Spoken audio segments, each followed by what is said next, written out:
Shalom, selamat pagi Bapak Ibu, saudara-saudara yang terkasih nama Tuhan. Kita bersyukur atas kasih Tuhan yang telah dianugerahkan kepada kita sehingga kita boleh bangun dengan tubuh sehat pada pagi hari ini.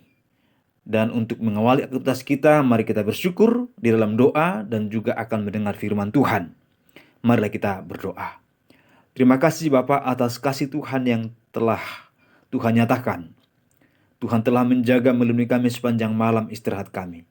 Dan pagi ini kami bangun dengan tubuh sehat, dan kami sebentar boleh membaca merenungkan firman-Mu. Biarlah Tuhan memberkati kami juga dari kebenaran-Mu, mampukan kami juga untuk melakukannya. Dalam nama Tuhan Yesus kami bersyukur berdoa. Amin. Saudara-saudara yang terkasih nama Tuhan, firman Tuhan bagi kita pada pagi hari ini terambil dari Matius pada pasalnya yang ke-9, ayat 9 sampai dengan ayatnya yang ke-13. Firman Tuhan, setelah Yesus pergi dari situ, ia melihat seorang yang bernama Matius duduk di rumah cukai. Lalu ia berkata kepadanya, "Ikutlah aku." Maka berdirilah Matius lalu mengikut dia.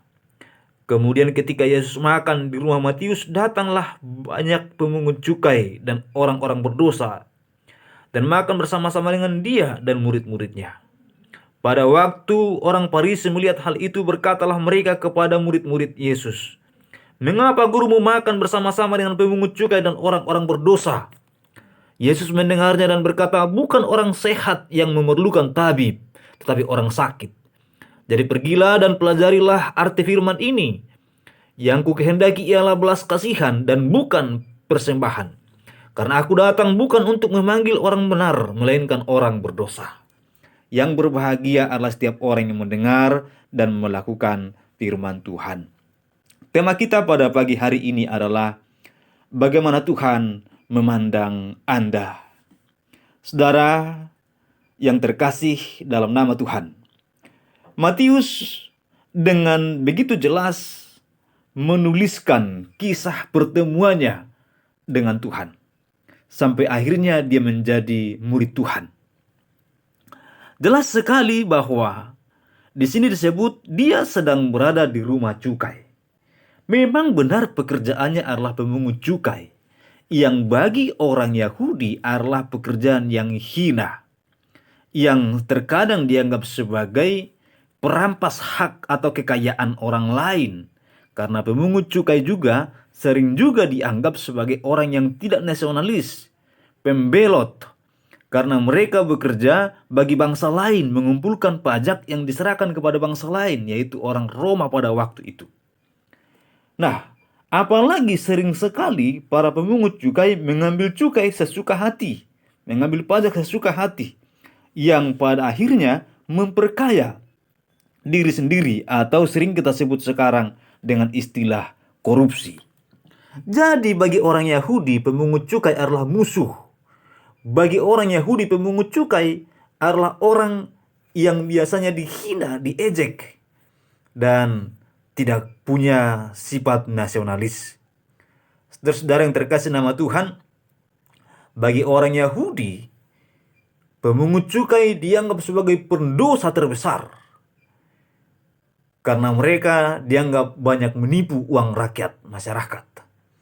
Saudara-saudara, namun Yesus datang dan melihat dia sedang berada di rumah cukai dan berkata, "Ikutlah aku."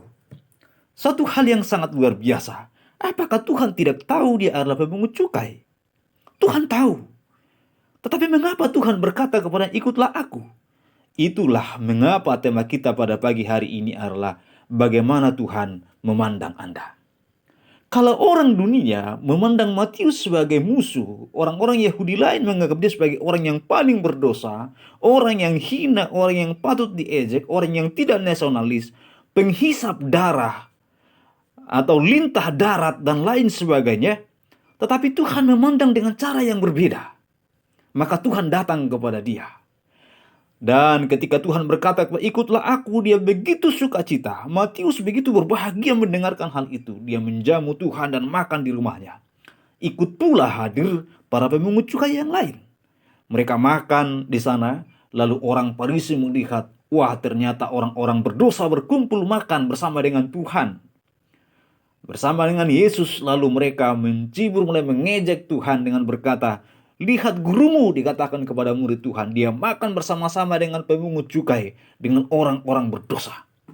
Lalu Tuhan memberikan jawab, dikatakan bahwa bukan orang sehat yang memerlukan tabib, tetapi orang sakit.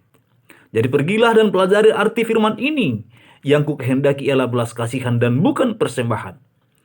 Karena aku datang bukan untuk memanggil orang benar, melainkan orang berdosa. Jadi di dalam pemandangan Tuhan, Matius adalah orang yang layak dikasihani. Matius adalah seperti orang sakit yang harus disembuhkan oleh seorang tabib. Bagi Tuhan, Matius adalah seorang yang berdosa memang yang harus mendapatkan pertolongan, karena tidak akan mampu terbebas dari dosanya. Maka Tuhan datang kepadanya dan memanggil dia. Maka dikatakan, dia datang, aku datang, bukan memanggil orang benar, melainkan orang berdosa. Saudara-saudara, pokok permasalahan yang paling besar yang dialami orang Farisi adalah mereka selalu menganggap diri paling suci, menganggap diri paling bersih sehingga mereka paling layak. Justru ketika seorang menganggap diri paling layak, paling suci, maka dia tidak membutuhkan lagi yang menyucikan. Justru ketika seorang merasa bahwa dia tidak berdosa, maka dia tidak butuh lagi pengampunan. Tetapi Alkitab berkata bahwa semua orang berdosa. Tapi Alkitab berkata semua harus percaya kepada Tuhan demi pengampunan dan penyelamatannya. Tetapi orang Farisi merasa tidak butuh itu, karena mereka merasa mereka suci, mereka kudus, mereka tidak bercacat dan tidak bercelah. Itulah permasalahannya. Saudara-saudara yang terkasih nama Tuhan, bagaimana cara Tuhan memandang Matius? Matius dianggap sebagai orang yang layak dikasihani. Matius dianggap sebagai orang yang layak untuk diampuni. Matius dianggap seperti orang sakit yang harus disembuhkan. Begitu pula cara Tuhan memandang saudara dan memandang saya. Begitulah cara Tuhan memandang Anda hari ini. Tuhan tahu bahwa Anda membutuhkan Dia dan Dia mau menolong saudara. Tuhan mau mengampunkan untuk menyucikan saudara. Tuhan mau juga memberikan belas kasihan dan penebusan, bahkan juga memberikan belas kasihan dalam kehidupan hari demi hari. Bagi orang sakit, bahwa Tuhan tahu bahwa engkau membutuhkan Tuhan demi kesembuhanmu. Tuhan memandang engkau dengan cara yang berbeda dengan cara pandang dunia, dengan cara kasih yang sangat luar biasa. Tuhan mengasihi saudara dan berkati saudara. Mari kita berdoa. Bapa, kami merenungkan firman-Mu yang singkat ini. Biarlah kami boleh memahami kasih yang besar yang Tuhan berikan bagi kami. Berkati dan tolonglah kami, yang sakit sembuhkan, yang lemah kuatkan, yang berkekurangan Tuhan juga cukupkan dan beri kelimpahan. Hari ini biarlah kami beraktivitas dengan penuh kasih sayang Tuhan, berkat yang berlimpah. Dalam nama Tuhan Yesus kami bersyukur berdoa. Haleluya. Amin. Saudara-saudara yang terkasih nama Tuhan, pergilah kepada aktivitasmu. Percayalah Tuhan sangat mengasihi saudara. Tuhan memandang Anda dengan penuh kasih sayang dan kemurahan. Amin.